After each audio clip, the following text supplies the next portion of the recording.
Di sini saya akan menjelaskan tentang media non-elektronik, yaitu berupa pop-up yang tentang ciri-ciri makhluk hidup.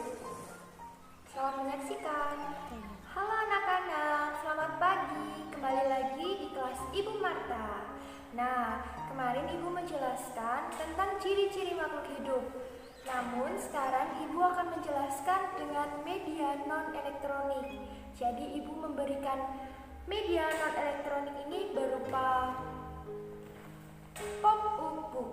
Nah, ini adalah buku 3 dimensi, di mana anak-anak untuk belajar mengenal hewan-hewan dan manusia dan tumbuhan secara nyata. Hari ini kita belajar tentang makhluk hidup. Kalian tahu nggak sih apa makhluk hidup? Nah, Ibu jelaskan ya. Makhluk hidup adalah suatu organisme yang dapat mempertahankan dirinya dari berbagai bentuk perubahan lingkungan dan dapat berkembang biak untuk melestarikan jenisnya.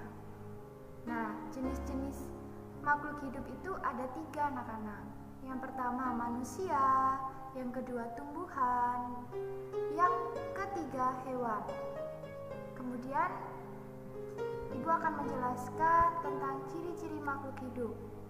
Ciri-ciri makhluk hidup ada 6 ya.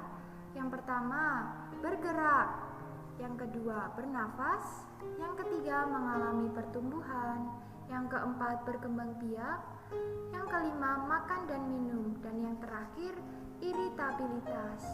Bisa disebut peka terhadap rangsang.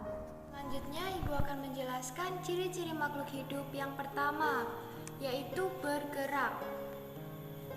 Makhluk hidup memiliki kemampuan bergerak tanpa adanya bantuan dari pihak lain, dan bergerak dibagi menjadi 2, yaitu bergerak aktif adalah proses perubahan posisi dari satu tempat menuju tempat lainnya. Contohnya berjalan dan berlari. Anak-anak bisa lihat, ini ada seekor kuda yang sedang berjalan, dan yang kedua seekor harimau yang sedang berlari. Bergerak yang kedua, bergerak pasif. Pergerakan tanpa berpindah tempat, contohnya jalan di tempat. Contohnya, anak-anak bisa lihat ada seorang anak yang sedang jalan di tempat. Dan contoh yang kedua, pohon yang ditiup angin namun tidak berpindah tempat. Kemudian Ibu akan menjelaskan ciri yang kedua, yaitu bernafas. Manusia dan hewan bernafas dengan menghirup udara yang mengandung oksigen dan mengeluarkan udara yang mengandung karbon dioksida.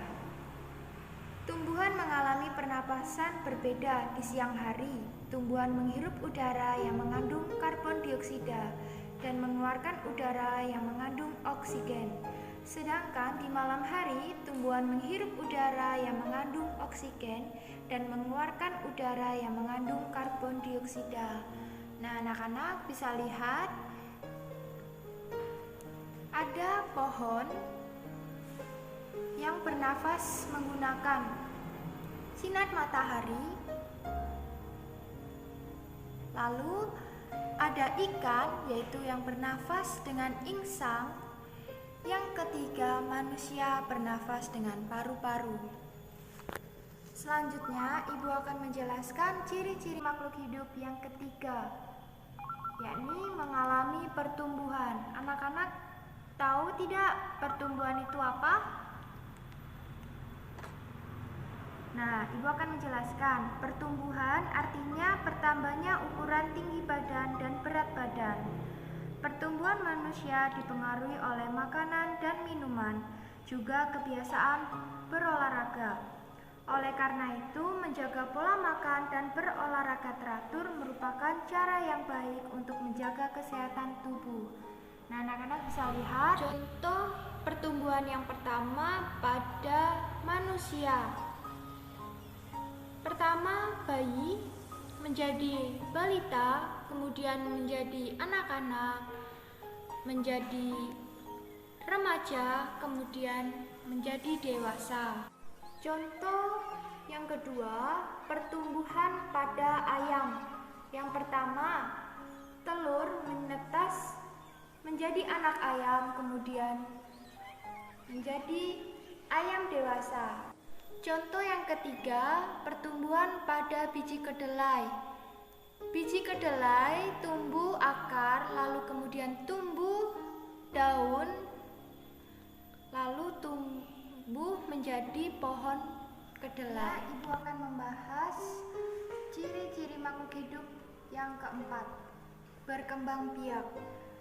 Berkembang biak adalah kemampuan makhluk hidup untuk menghasilkan keturunan. Tujuan berkembang biak ini adalah untuk melestarikan. Coba anak-anak lihat, berkembang biak itu contohnya melahirkan dan bertelur. Melahirkan contohnya kucing, manusia, sapi. Dan bertelur contohnya burung, bebek, dan ayam. Dan aku akan menjelaskan ciri-ciri makhluk hidup yang kelima, yaitu makan dan minum. Makhluk hidup memerlukan makanan dan minuman yang bergizi, bersih, dan sehat, sehingga tubuh memperoleh energi agar bisa melakukan aktivitas. Lakukanlah kebiasaan untuk selalu menutup makanan, karena jika kita memakan makanan yang tidak bersih, maka akan mempengaruhi kesehatan dan pertumbuhan kita. Nah, anak-anak bisa lihat gambar ini. Seorang anak yang sedang memakan roti dan tumbuhan disiram. Dan yang ketiga, hewan kelinci memakan wortel. Selanjutnya, ibu akan menjelaskan ciri yang terakhir, yaitu iritabilitas. Iritabilitas ini bisa disebut peka terhadap rangsang. Nah, kepekaan makhluk hidup terhadap rangsangan itu berbeda-beda. Contohnya, anak bisa lihat seorang anak terkena sinar matahari. Pupil mata manusia akan mengecil dan secara spontan, biasanya kita akan menutup mata kita saat menerima rangsangan berupa sinar matahari yang terlalu terang dan menyilaukan. Nah, contoh yang kedua yakni daun putri malu. Jika disentuh, daun putri malu akan menutup karena mendapatkan rangsangan yaitu berupa sentuhan. Dan yang ketiga, ini ada seekor landak. Jika disentuh, maka landak menggulung. Nah, sekian dari presentasi ibu tentang ciri-ciri makhluk hidup. Sekian pembelajaran ibu hari ini tentang media non-elektronik yang membahas ciri-ciri makhluk hidup. Terima kasih anak-anak, sampai jumpa.